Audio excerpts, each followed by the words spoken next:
So, with the future of the light heavyweight division, and I do say future because I was reading a post about a matchup at light heavyweight that I think would be a perfect fit, and it's Khalil Roundtree versus Jiri Prochazka.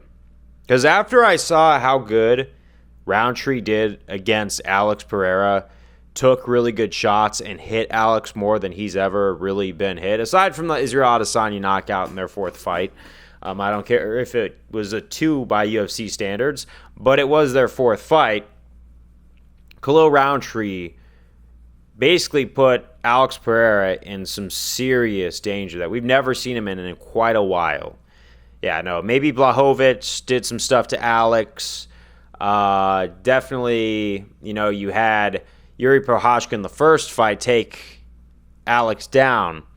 But Khalil, in the striking realm, gave Alex a really nice run for his money. Jiri took a lot of damage from Alex. So did Khalil. Maybe not as much on the outside that Jiri can see, but he did want to take some time to evolve. And you can see by his Instagram, he is practicing different martial arts. He's got the gi on. He's going the traditional route, the spiritual route, and he's probably going to be taking some time to fine-tune his game. But in the adverse of that, we have Khalil, who needs to get surgery, who needs to recover, needs time to rest, recover, do whatever it is he's going to do. He's got a following. I'm sure he'll be all right. He got paid for that main event. He did really well. So this is in the near future. But I'm curious to see just exactly how these guys will match up, as long as maybe Jiri doesn't shoot for a takedown, because I have seen some ground game from Jiri. We've seen him hang in there with Glover Teixeira, and he even submitted Glover Teixeira in the last bit of their fight, So, obviously, Jiri would definitely be a ground threat to Khalil, who we haven't really seen too much on the ground.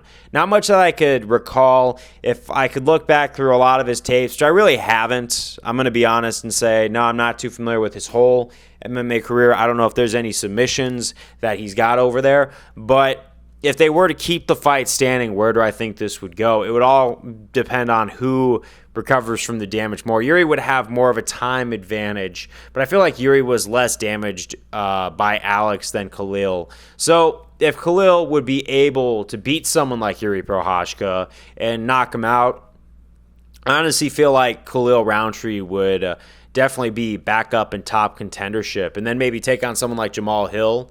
But I think Hill is probably trying to face Alex Pereira, so we'll see where that goes. But Alex has his hands full. But it's just a future stamp to be thinking about as far as UFC fights at 205 go.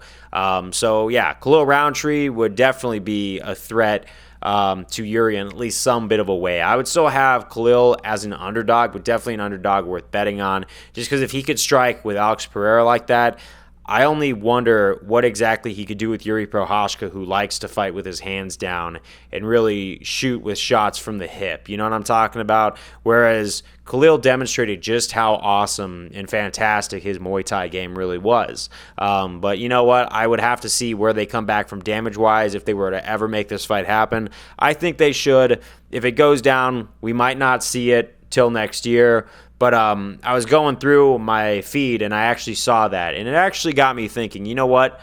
That would be a really good fight in the future after everyone's all healed up, everyone's fresh, everyone's had time to take a breath, have some time off, step back in the octagon. And those guys are both in that stage. Jiri a little bit ahead of Khalil in the recovery process. But I think it actually might match up really nicely in just a little bit of time. Let's give it a few months, maybe a year, and then we'll come back. But I think that's definitely a fight worth making in the future, but I digress. I think it's pretty cool to quote-unquote future trip as far as UFC rankings and UFC fights go. But I'll see you guys on the next one. I'm going to start talking about some of the fights on this week's UFC Apex Vegas card, and yeah, I'll see you on the next one. Peace.